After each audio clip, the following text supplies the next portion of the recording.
जंगल धूप में शांत सा चमक रहा था। सुबह की हवा पत्तों के बीच से गुजरते हुए जैसे छोटे छोटे घंटियां बजा रही थी। हरियाली की इस दुनिया में जहां नमी मिट्टी की खुशबू से मिलकर किसी पुराने गीत की धुन रचती थी, वहीं एक विशाल साल का पेड़ खड़ा था। इतना पुराना कि उसकी जड़ों में जैसे जंगल की स्मृतियां सोई हों। उसी पेड़ की छाह में बैठा था सिंह अर्जुन। उसके माथे पर सफेद सी एक लकीर उम्र का चिन्ह थी, पर आंखों में ऐसा धैर्य मानो उसने हर मौसम को अपना मित्र बना लिया हो। जंगल अर्जुन के साए में सुरक्षित था। मयूर पंख फैलाकर घास पर नृत्य करते, हिरण सावन सी चाल में दौड़ लगाते, बंदर डालों से कूदते और झील के किनारे हाथियों का परिवार पानी में छपाक छपाक खेलता। पर उस दिन हवा की लय में कोई खड़खड़ाहट घुल गई।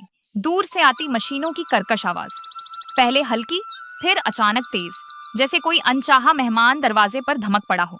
पक्षी अचकचा कर उड़ने लगे, बंदर चिल्लाए, हिरणों ने झुंड बदल दिए। झील का स्थिर जल कसमसा उठा। जंगल के किनारे बसा छोटा सा गांव भी था।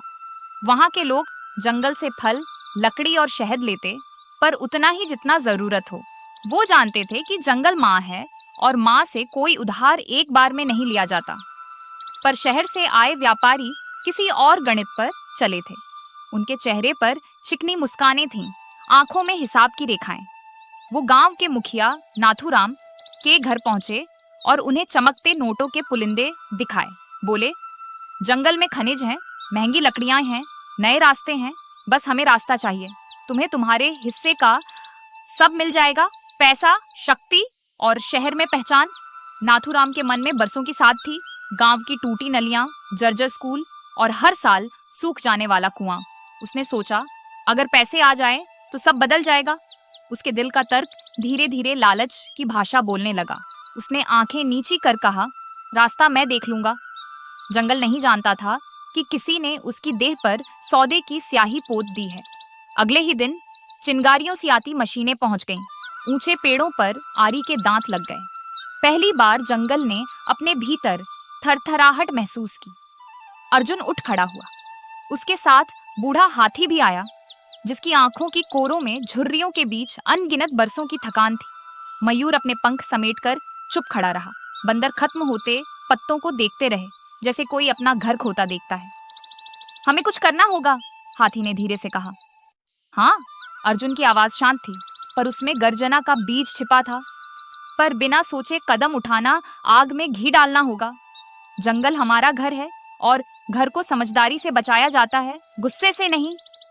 उसी जंगल के पास गांव का एक बच्चा रहता था, आरव। उसकी आंखें बड़ी बड़ी और आवाज कोमल थी। उसे जंगल से अजीब सा अपनापन था।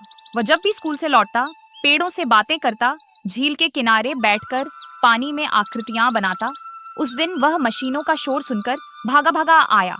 उसने देखा, एक घोंसला ताजा कटा तने से फिसलकर मिट्टी पर गिरा और उसमें से एक नन्ही सी चिड़िया कसमसाते हुए बाहर आई।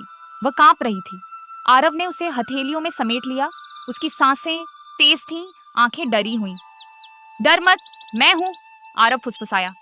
वह झील के पानी से अपने रूमाल को भिगोकर चिड़िया के पंखों पर लगाता, फिर रूमाल की कोमलता में उसे लपेट देता। इतना भर मानो जंगल ने किसी जख्म पर मरहम रख दिया हो। पेड़ों ने राहत की सांस ली, ऐसा उसे लगा। अर्जुन दूर से यह सब देख रहा था। उसने अपने कदम धीमे किए और बच्चे के पास आकर ठिठका। आमतौर पर वह इंसानों से दूरी बनाए रखता था, पर इस बच्चे की हथेलियों में जो दया थी, उसने उस दूरी को पिघला दिया। अर्जुन की आंखों में धुंधली सी चमक आई। उसने मानो मन ही मन बच्चे से कहा, क्या तुम सच में दोस्त बन सकते हो? आरव ने सिर उठाकर सिंह को देखा। किसी अनकही भाषा में दोनों के बीच बात हो गई।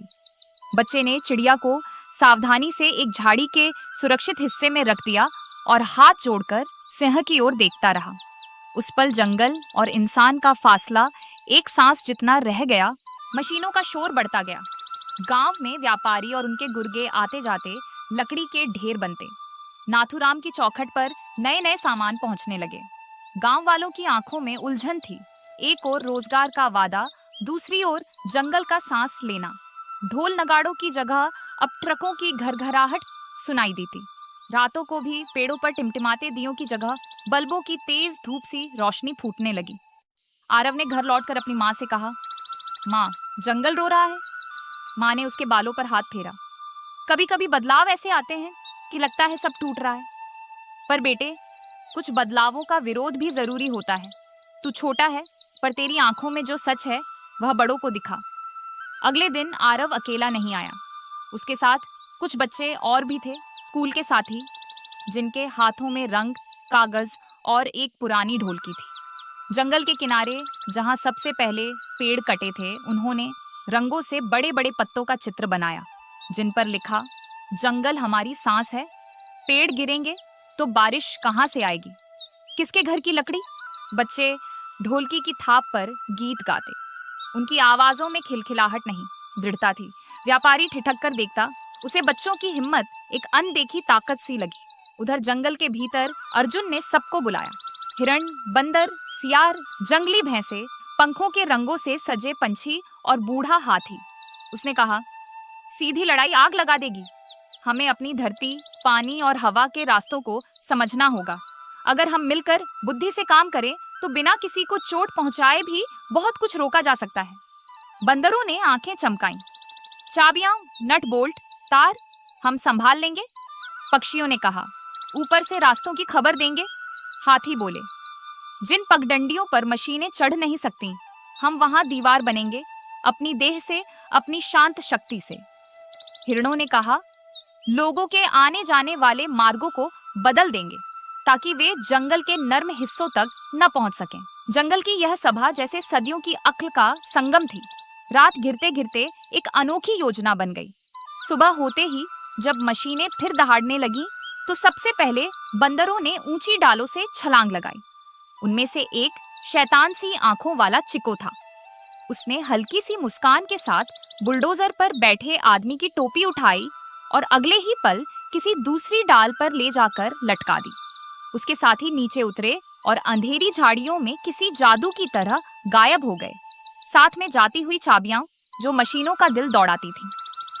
मजदूर हक्का बक्का रह गए, सारा प्रबंध उलझ गया। इधर दूसरे छोर पर हाथियों का समूह झील के उथले किनारे पर आकर खड़ा हो गया। उनके विशाल कदमों ने मिट्टी को इस तरह गढ़ दिया कि रास्ता फिसलन भरा हो गया। मशीनें फिसलती और भाप की तरह धुआं छोड़ती, आगे न बढ़ पाती।